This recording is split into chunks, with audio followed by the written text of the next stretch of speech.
Hello, and welcome to a special bonus episode of the Horn Call podcast for the beginning of 2025. Happy New Year, everybody. We've got many more episodes upcoming in this year, but to kick off the 2025 year, I thought it might be fun to have this little bonus episode in there, and we have a really fantastic guest. Emma Brown is a up-and-coming horn player who is currently finishing graduate studies at Roosevelt University in Chicago, and is also a member of the IHS Advisory Council. And speaking of that, Emma and I talk about her work on the Advisory Council and also the Student Advisory Council, which is currently accepting applications for membership. The Student Advisory Council gives students a greater voice and sense of ownership in the IHS, and it fulfills both an advisory and a project-focused role, working closely with the Advisory Council and supported by IHS resources. So if you're interested in joining the Student Advisory Council of the IHS, the deadline for applications for the 2-year term beginning in 2025 and ending in 2027, the deadline for that is Monday, February 17th. So that was another reason for getting this episode out there kind of early in 2025, so you still have time to put together an application. So if you're interested in joining, visit the IHS website, hornsociety.org, to learn more and to submit your application. So I am delighted to share this conversation with Emma Brown.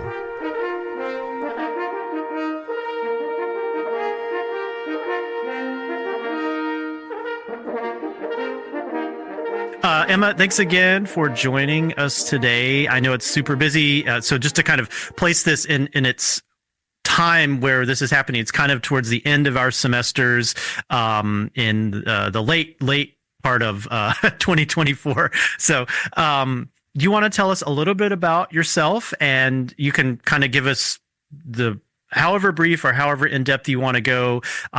For those that may not know you, you're a member of the IHS Advisory Council, but you're also a busy student and horn player and all sorts of other things. So maybe just give us a little bit of an introduction to yourself. Yeah, that's all true.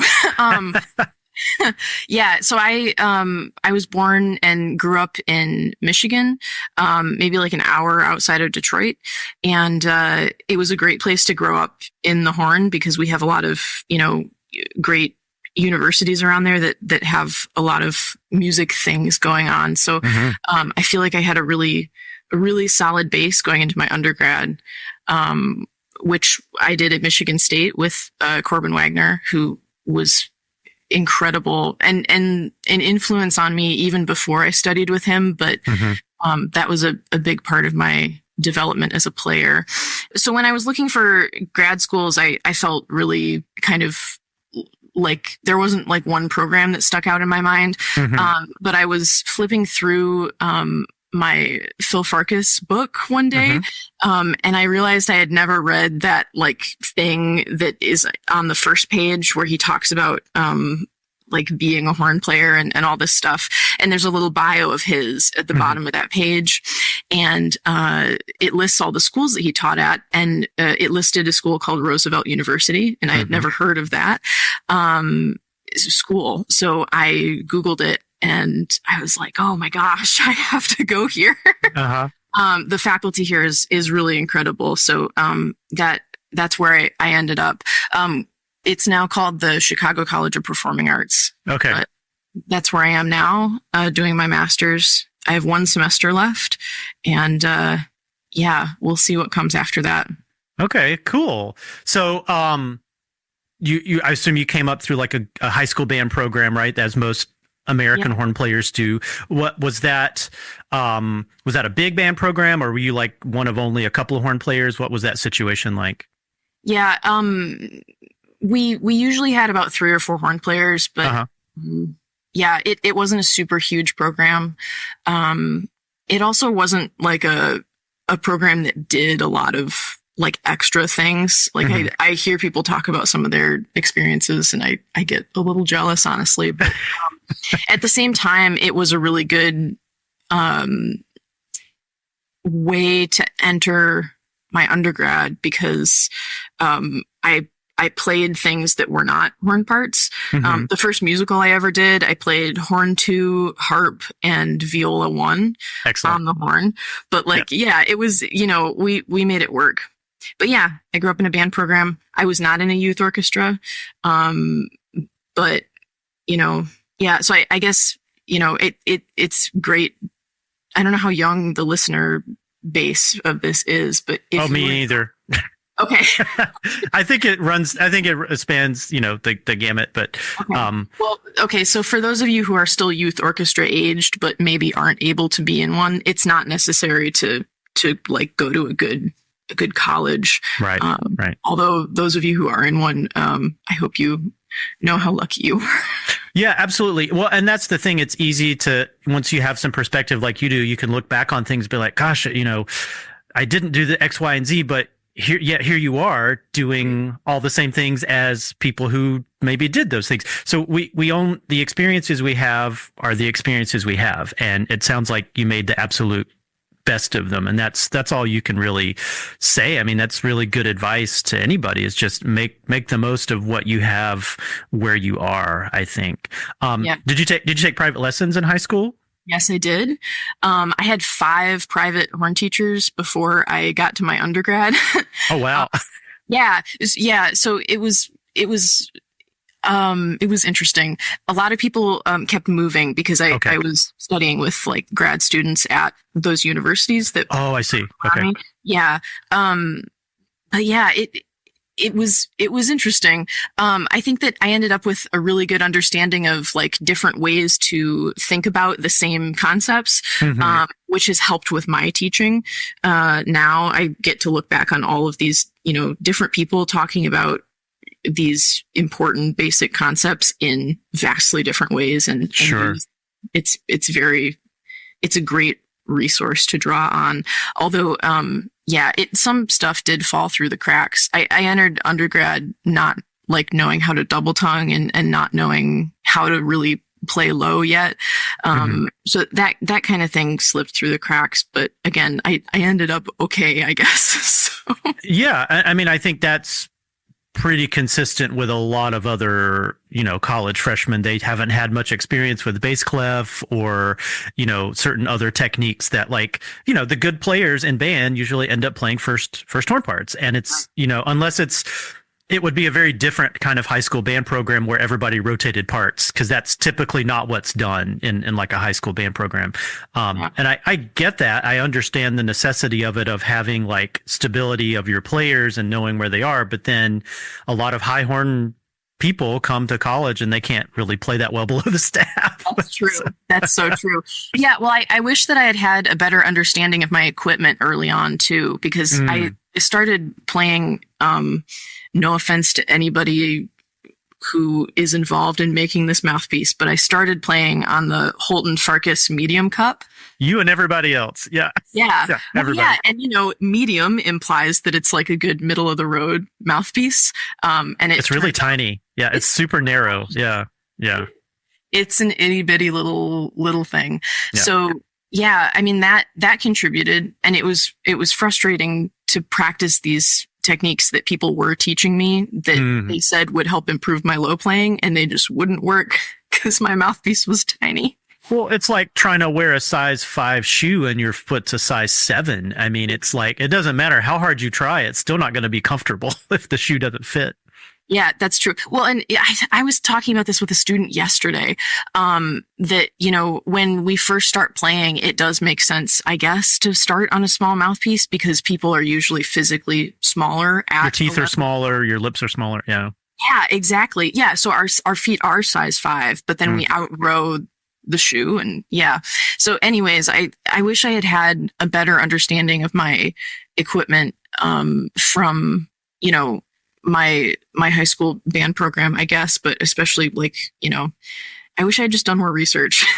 And that those resources are, available through the IHS, but I didn't know quite where to look yet. So. Oh yeah. Yeah. Well, and the cool thing now is it's kind of like a golden age for equipment, because there's so many, just the number of mouthpieces and like 2-part and 3-part and all these different materials and all this stuff. on the one hand, I imagine it can be kind of overwhelming particularly if you're like, if you've only played like a certain middle of the road mouthpiece and then you want to expand out into different areas. There's just so many. It's like an endless buffet of things. But then on the other hand, you can find the mouthpiece that fits your physical makeup and fits the kind of playing you do and the horn player, the kind of horn you play and all that stuff. So I think it's a double-edged sword, but yeah, absolutely. Yeah. So this is always a fun question to ask people about the trajectory that they've taken.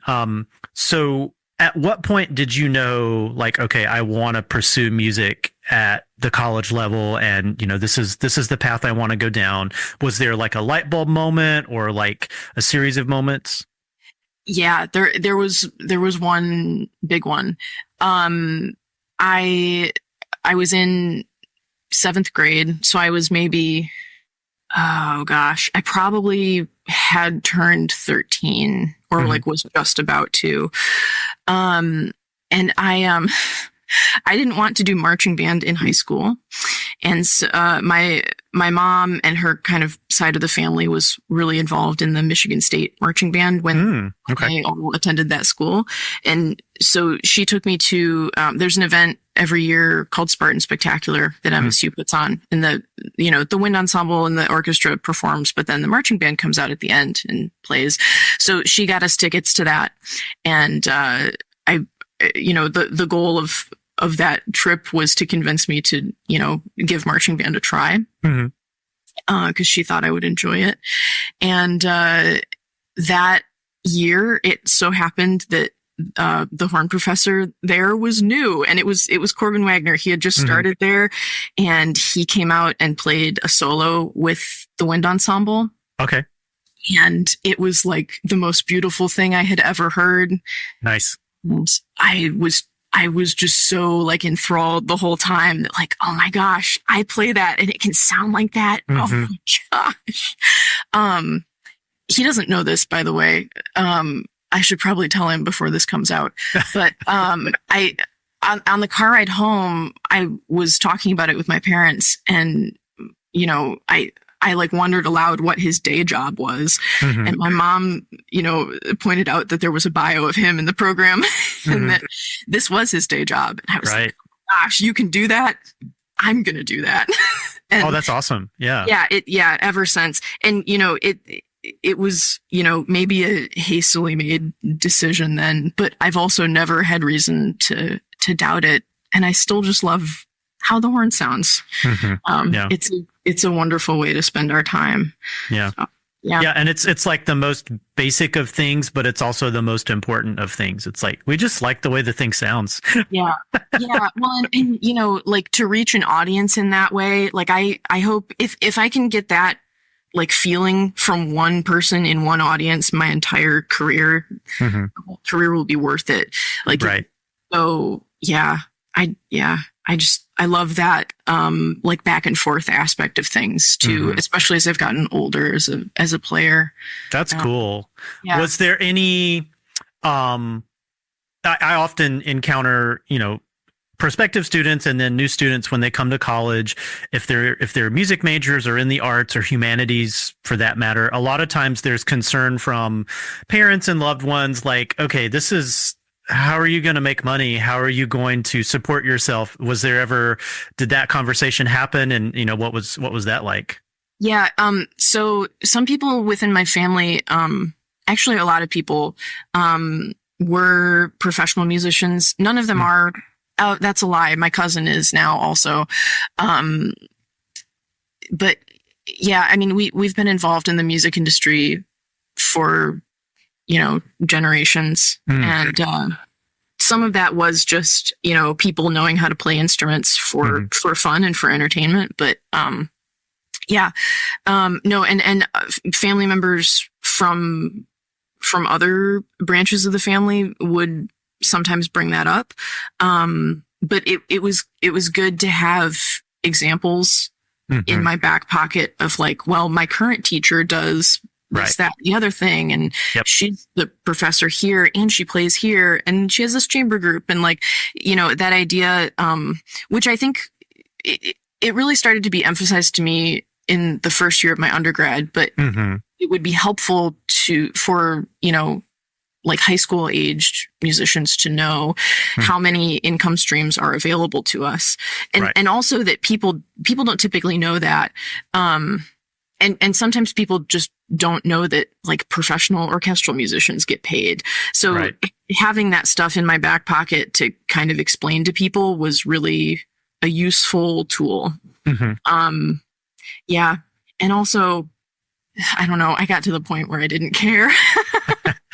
Yeah. Yep. Yeah. It's just what I felt I was supposed to be doing. Yep. Yeah.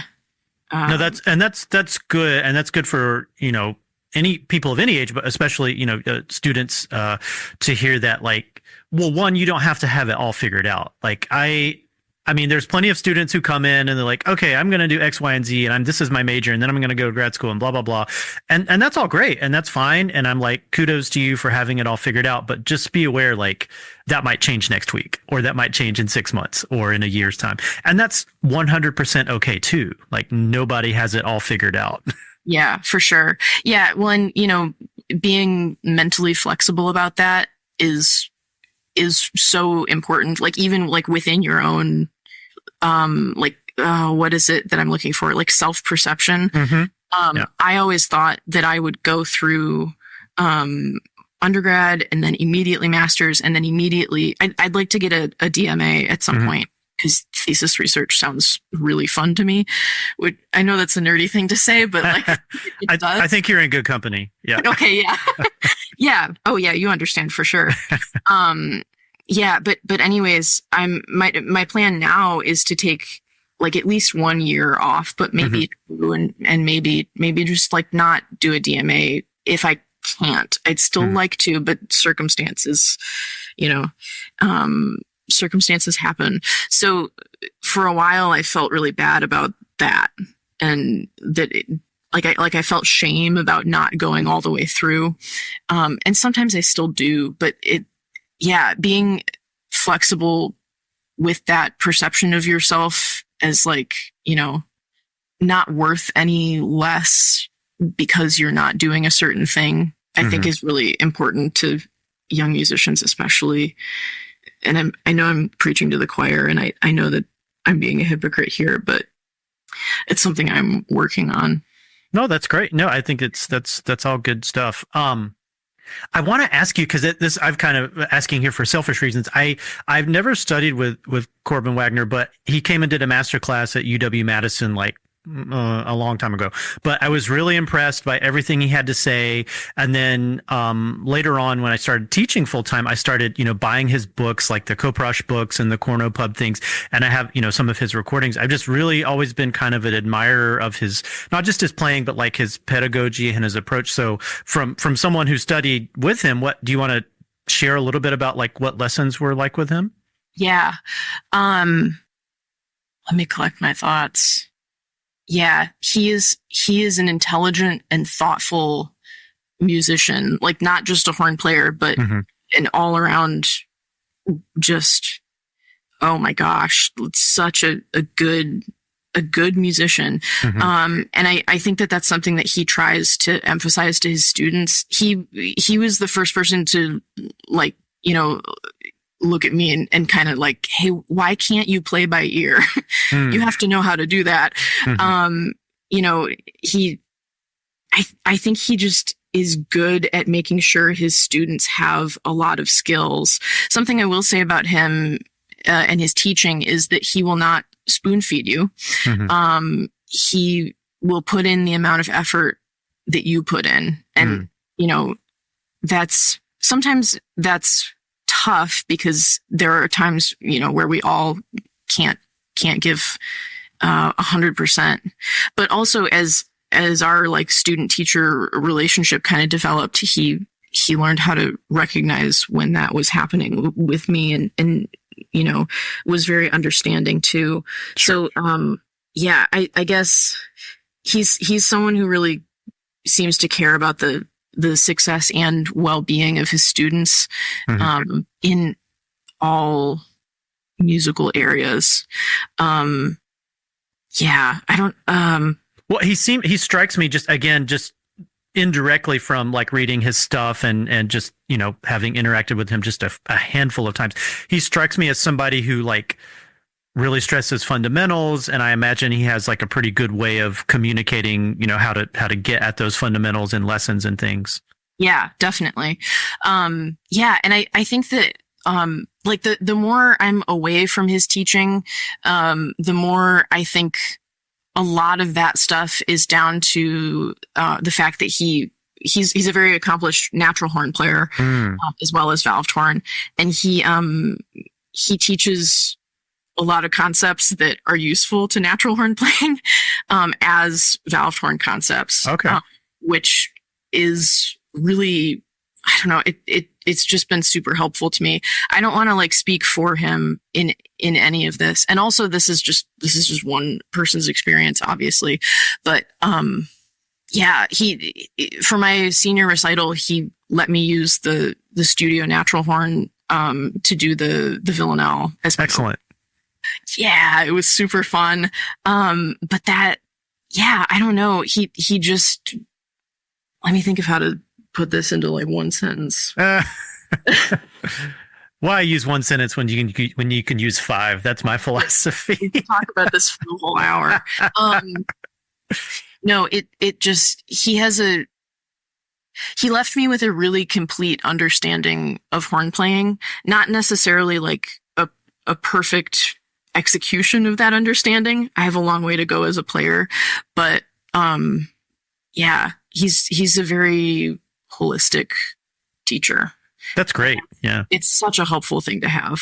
Yeah. That's awesome. Well, that's good to hear. And like I said, I was asking for purely like selfish reasons because I was just curious. So let's kind of get back to you, Emma, and talk a little bit about, we were talking before we started recording about the process of, transitioning from undergrad to graduate school. And, I've had students who've done that, and obviously the process has changed over the years since I was in that position. So I think it would be helpful for particularly people in undergrad now who might be looking towards the graduate school side of things, what your experience was like, identifying programs that you wanted to attend, and then the audition process. And then, I think, advice for people who might be getting ready to go through that. Cool. Yeah.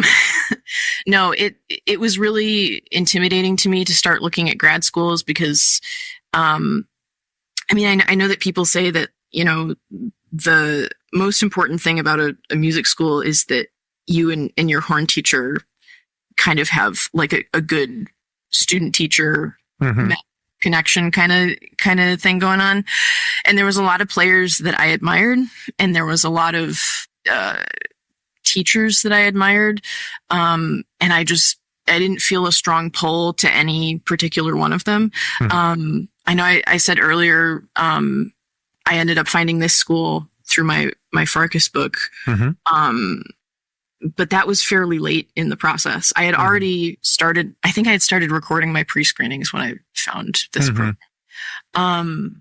See, I don't remember pre-screening even being a thing. And this has been a long time. So it's so prevalent now, and it's frustrating because, yeah, it's frustrating. So this is like you record an audition, or you do like a Zoom audition, and then based on the results of that, they invite you to come do a live. Yeah, audition. exactly. Okay. Yeah. And I know that, a lot of schools for their undergrad programs, they don't do that. This school, the pre-screening for, undergrads is optional, which I think is a really interesting idea. It's just like a way to get to know people before their audition, I guess. Sure. But, yeah, no. So I gathered a list of like 12 schools that I was interested in. And I had trial lessons, and I don't think I eliminated any schools based on trial lessons. So if I had a lesson with you in like fall of 2022, they were really great. Yeah, but by December of that year, I had eliminated all but 8. Just kind of, I was looking around at like what assistantships were available and locations. And then I also went on YouTube and found recordings of the large ensembles of these schools. Some of those recordings got a school crossed off the list. Sure. Not any one recording, obviously, but just kind of, I wanted to be in like an orchestra that was a solid ensemble. Right. Yeah. Yeah. So anyways, I applied to 8 schools, which is an insane thing to do. And if anyone who's listening is going through the application process, don't do that. I would never do more than 6 looking back. You had safeties for your safety. I was going to grad school. No, and yeah, but that was kind of my thinking, because my mental health was also not good at that time, headed into fall of what would that have been? Fall of 22. Mm-hmm. Because, I kind of assumed that a lot of schools would reject me based off of my pre-screening, because I had never done pre-screening before. Mm. It was super frightening. We don't have time to talk about my whole pre-screening process. Was the rep the same for the pre-screen, like for any given school? Was the stuff you played for the pre-screen the same as you would play in the live audition, or different? Some of it was, there was a significant overlap. Okay. Some of it was completely different, which is interesting also. Yeah. So, I had something I was about to say. Sorry, I interrupted you. That's okay. I was really uptight about people thinking that I had recorded all of these things within a few days, even though it took me 4 weeks to make all of my recordings. Mm-hmm. So, I wore the same outfit and I did not wash it for when I say weeks. Yeah. Which is gross. Don't do that. I also, I wore the same hairstyle, which I usually do, so it wasn't a big deal for me. But I've heard stories about people like getting drastic haircuts in the middle of their pre-screening taping process. Super scared of like looking different. Mm-hmm. I kept a tape measure in my case, and I would measure out like, okay, my stand is like 6 feet from this wall and 4 feet from this wall. Mm-hmm. And I like had a grid system for my setup. Mm-hmm. That's insane. You don't need to do that. Basically what I'm trying to say is, looking back, I wish I had been more confident in myself and only pursued a few schools. And I also wish that I had been less uptight about my pre-screening taping. Because, man, that stress is not necessary. So to anyone going through that process, you can afford to relax a little bit. I think it's going to be okay. Did you do the recordings like on your phone, or did you have like a special equipment or anything like that? I did it on the laptop and the microphone that I'm using now. Uh-huh. I have a MacBook from 2019, and I have a Blue Yeti, like one of the, I almost held it up to the camera. Yeah, that's a solid mic. Yeah, that's a good one.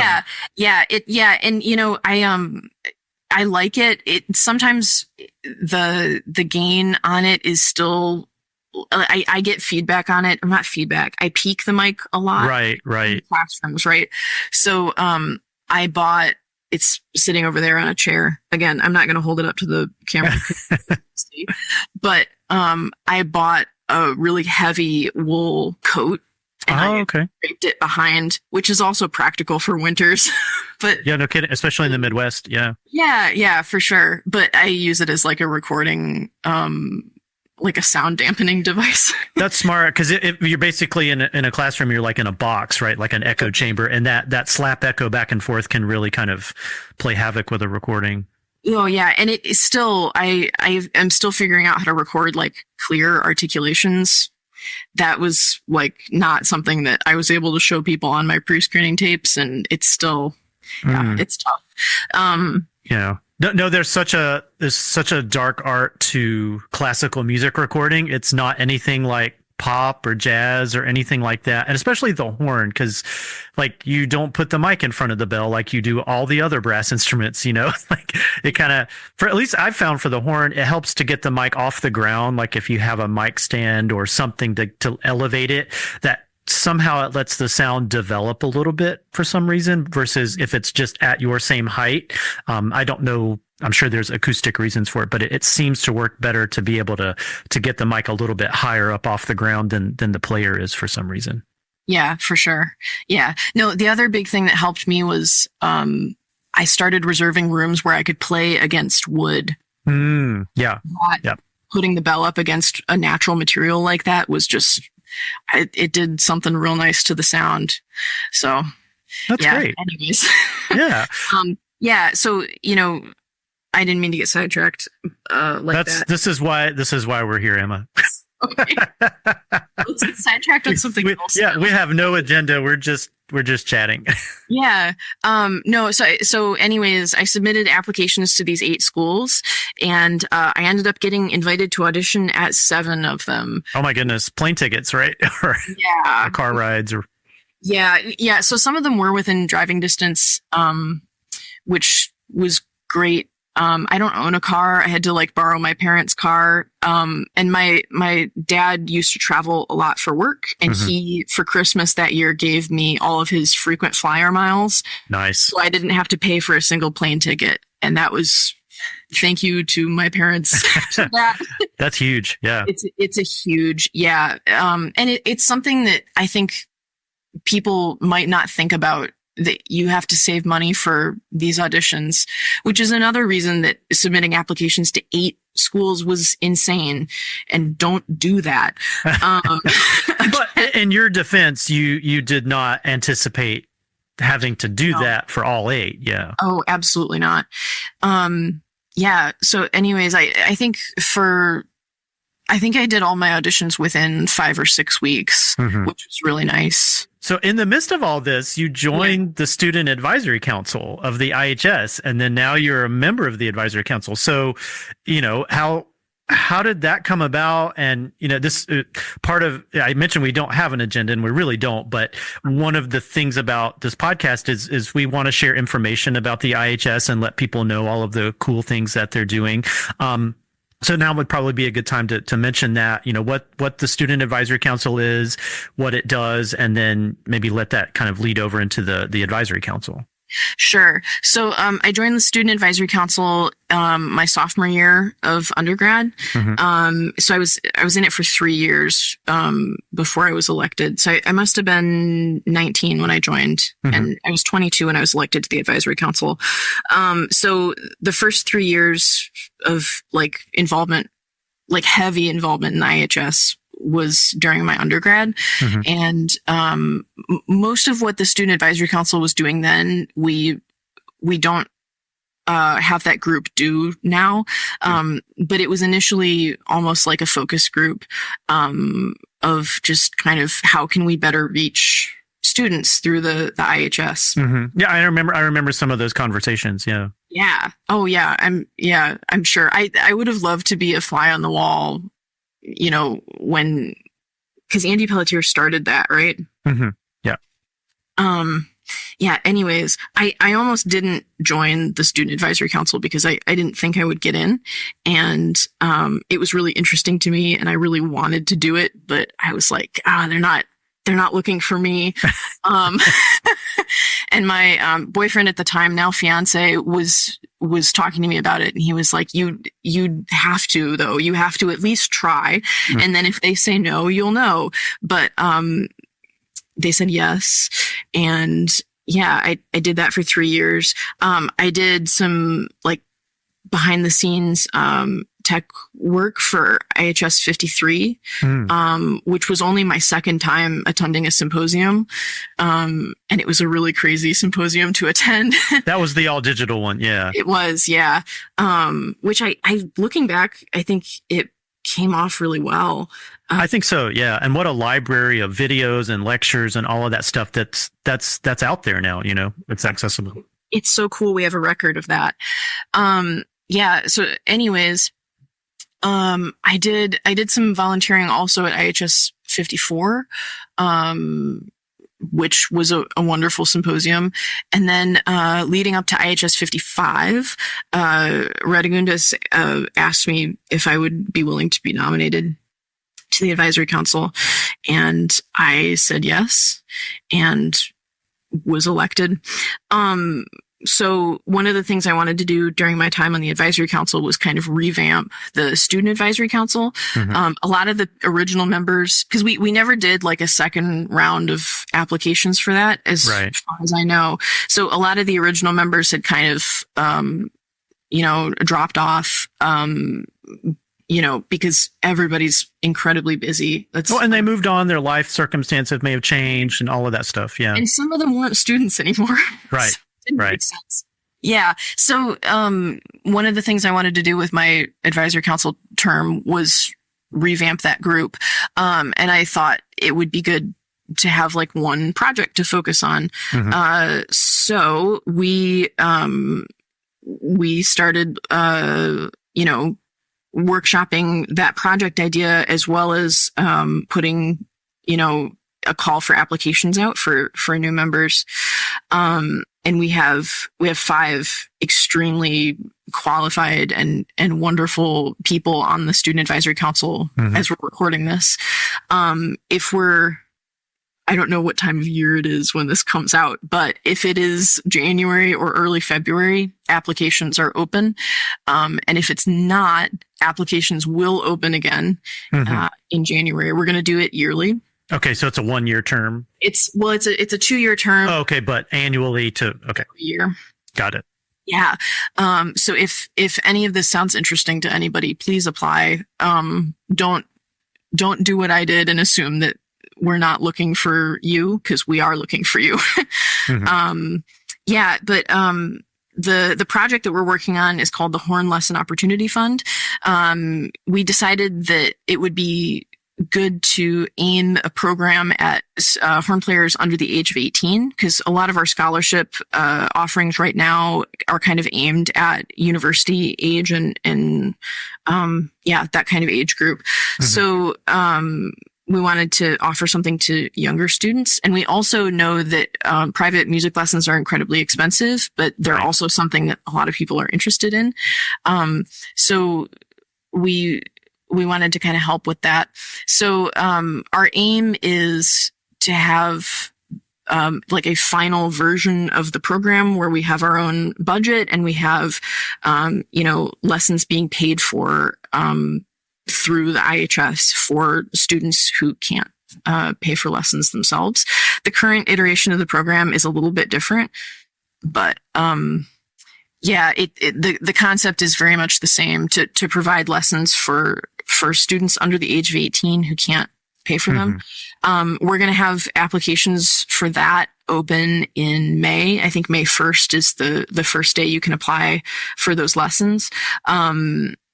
We'll have more details, I'm sure, by the time May rolls around. Obviously, there will be a little more concrete of a plan. But we want to make it really clear that there's no like playing barrier. So there's no, we're not going to ask for recordings from people. If you want to learn the horn, you can apply. That sounds like a really worthy project. That's like, thank you. That's excellent. Yeah. I hope that it will be worthy of the effort we've given it so far. The Student Advisory Council is running that program with support and mentorship from the Advisory Council. And we wanted that to be a really clear part of the program too, that this was something that students were doing for other students. And also help develop relationships between Student Advisory Council members and Advisory Council members, because excluding me, Advisory Council members tend to be, people who have amazing careers and are very wise and have a lot of, really excellent insight to this kind of thing. So we wanted to have that be a part of the program too. No, and I think, the Advisory Council, I think, should be representative of the Horn Society, right? And if we want horn players of all backgrounds, ages, professional affiliations, what have you, to be members of the IHS, and I'm pretty confident in saying that we absolutely do want all horn players to consider joining the society, then I feel like the advisory council should be reflective of that. There shouldn't just be one kind of horn player represented on the AC. It should be, a kind of a microcosm of the membership, at least, to the extent that it can be. Yeah, absolutely. I agree. But I'm going to ask you a hard question now, Emma. So thanks for all that, by the way. I wish you all the best in that project. I think it's going to be really cool. So because you are chronologically closer to students in terms of age, right? Like you're not an old fart like me. So how would you go about convincing a young person who loves playing the French horn, and whether they want to be a professional or not, whether they want to major in it in college or not, it's almost kind of beside the point, but they like playing the horn. How would you convince them to invest and join the IHS, given that, with the internet and there's so many free resources out there, why should a young person join the IHS other than, we tell you to? Yeah. I've had people ask me that, actually, and the answer I've given has varied from person to person. So first I want to say, whoever you are as a player, the IHS has resources and, things within our organization that apply to you and would be helpful to you.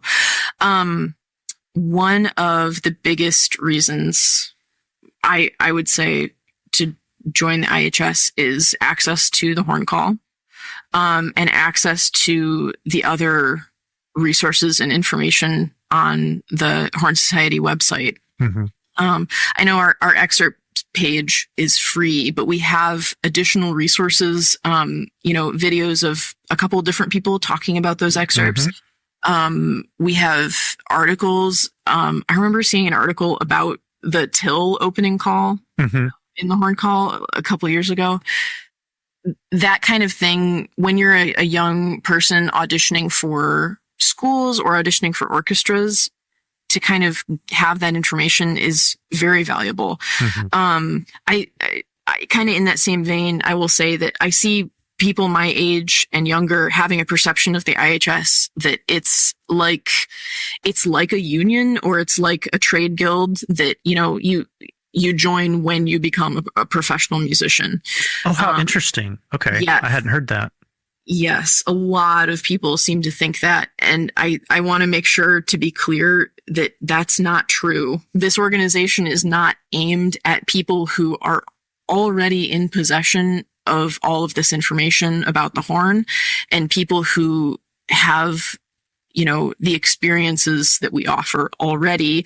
It's aimed at people who need that information, or who are hungry for, those resources to kind of absorb more about the horn.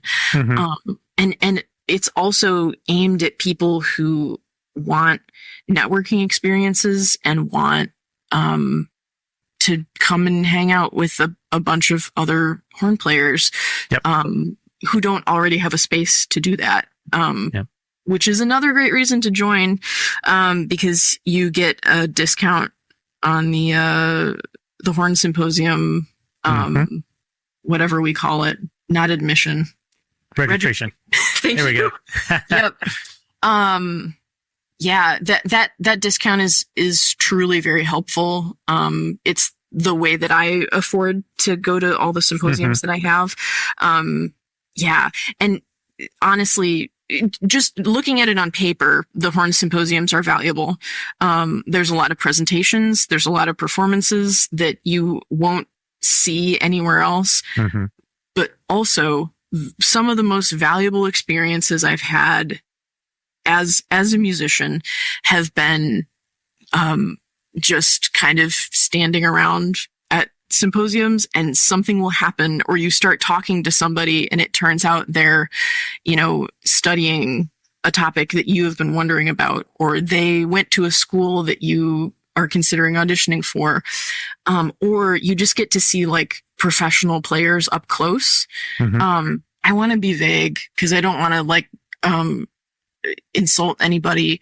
But one of the most formative experiences I've had as a player has been, being backstage, during one of the, like the nighttime concerts, which if you haven't been to a symposium, the concerts at night are usually the, like the really big name people playing solos. And yeah, that kind of performance happens at that time. Again, I want to keep it vague here. Let me think. Oh, that's fine. It was good to be backstage while those kinds of things were going on and watch performers that I have followed and admired and listened to for my whole time playing be super nervous to go out on stage and play. Yep. You don't think of those people as like, you know, just like pouring buckets of sweat, like, oh my gosh, what if I miss the opening thing of this piece that I'm playing? But it just having that kind of experience that you don't specifically seek out, but it just happens to you. It's such a valuable part of the symposiums.